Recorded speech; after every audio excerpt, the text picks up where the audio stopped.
Halo teman-teman, berjumpa lagi di channel YouTube Jiwana CS. Dalam kesempatan ini, saya akan mencoba membagikan salah satu produk investasi di Bursa Efek Indonesia, yaitu Exchange Traded Fund atau dikenal dengan ETF. Materi ini akan dibagi menjadi dua part. Part pertama membahas secara umum produk ETF, dan di video part kedua akan membahas bagaimana cara membeli produk ETF. Link part 2 silakan dicek pada deskripsi ya teman-teman, atau subscribe channel YouTube ini biar kamu tidak ketinggalan. Apa itu ETF? ETF ini sebenarnya dibuat dari dua ide yang dipadukan, yaitu saham dan reksadana. Sehingga ETF dapat didefinisikan sebagai reksadana yang unit penyertaannya diperdagangkan seperti saham. Secara singkat, ciri-ciri ETF itu transaksi pada jam bursa, memperoleh dividen jika ada, lalu juga terdiversifikasi secara otomatis, dikelola secara profesional, dealer partisipan sebagai penyedia likuiditas, harganya relatif murah, diawasi oleh Bursa Efek Indonesia, bank kustodian, XE, dan OJK. Dan terakhir, tax efisien.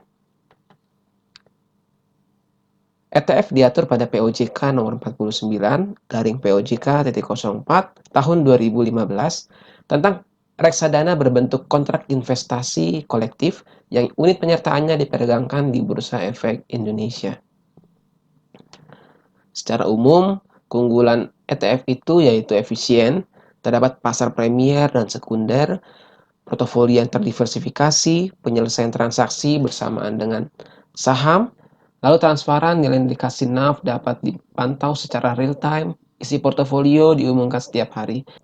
Lalu fleksibel, investor dapat beli dan jual kapanpun dan dimanapun seperti saham. Dapat merupakan saham, obligasi, ataupun kombinasi keduanya. Nah, ada yang masih belum paham nggak teman-teman? Saya coba analogikan dengan lebih sederhana. Saham kita contohkan sebagai saham buah apel, saham buah jambu, saham buah stroberi, dan lain-lain. Masing-masing saham buah tersebut mempunyai keunikannya sendiri. Nah, kalau ETF itu gabungan dari saham-saham buah tersebut yang disatukan menjadi satu produk yang bernama ETF. Atau dengan kata lain, membeli ETF sama dengan membeli sekumpulan saham. Dengan membeli ETF, investor memperoleh kemudahan dalam melakukan diversifikasi portofolio investasinya hanya dengan melakukan satu kali transaksi.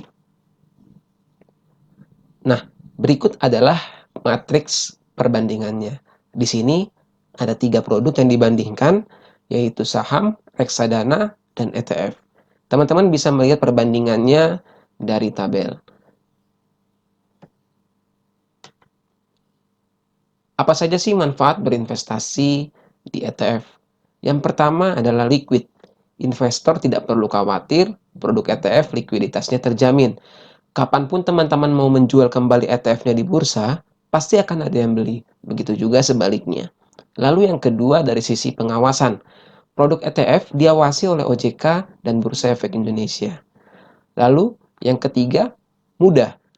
Sama seperti saham, jual beli ETF dilakukan kapan saja selama jam perdagangan Bursa Efek Indonesia. Lalu yang keempat, murah. Produk ETF masih sangat murah loh, tapi tidak murahan. Tidak seperti saham gorengan. Dengan Rp10.000, kalian bisa memiliki satu lot ETF di bursa. Lalu yang kelima, transparan. Kita bisa tahu komposisi portofolio ETF kita karena produk ini dipublikasikan setiap hari dan dapat diakses oleh publik. Keenam, diversifikasi. Ini kelebihan utama dari ETF. Kalian tidak perlu repot-repot untuk diversifikasi portofolio lagi. Dengan membeli produk ETF, kalian sudah otomatis melakukan diversifikasi. Berikut adalah pihak-pihak yang terlibat dalam pembentukan ETF. Ada manajer investasi, dealer partisipan, dan bank kustodian. Manajer investasi adalah pihak yang secara profesional memiliki tugas untuk mengelola dana dari nasabah atau investor dalam berbagai penempatan instrumen investasi seperti saham, obligasi, deposito, dan ragam produk investasi lainnya. Tujuannya memperoleh keuntungan bagi para investor. Lalu dealer partisipan adalah pihak yang telah melakukan perjanjian dengan manajer investasi untuk berperan sebagai penyedia likuiditas dalam perdagangan ETF. Dan terakhir, pihak bank kustodian adalah pihak yang bekerja sama dengan manajer investasi untuk menyimpan modal reksadana para investor. Per tahun 2020 kemarin, terdapat 22 manajer investasi, 7 dealer partisipan, dan 7 bank kustodian. Produk ETF paling banyak dikeluarkan oleh MI atau manajer investasi Indo Premier sebanyak 12 ETF. Lalu bagaimana perkembangan ETF di Indonesia?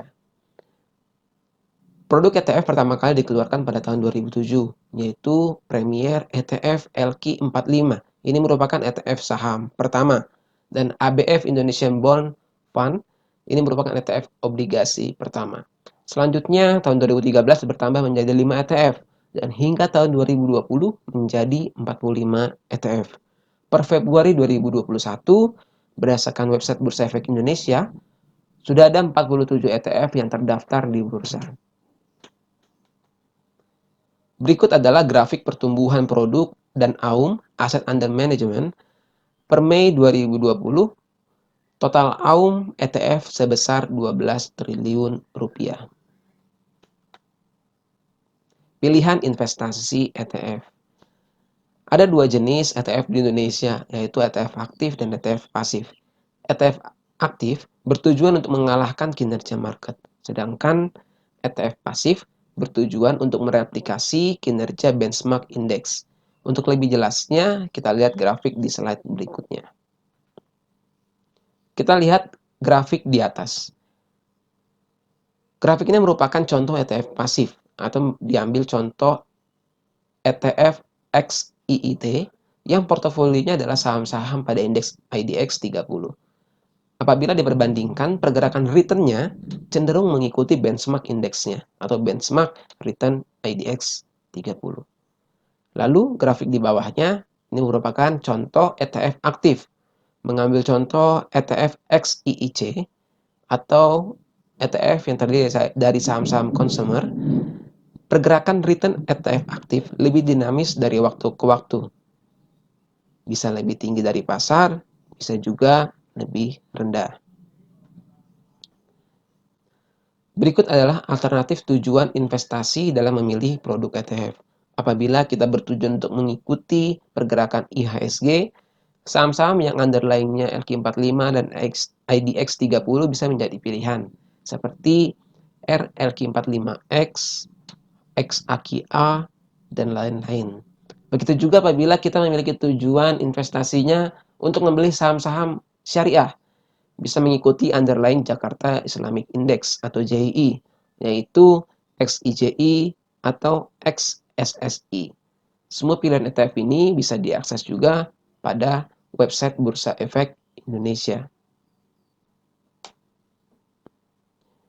Berikut adalah data ETF pada website bursa. Teman-teman bisa akses mandiri ke websitenya.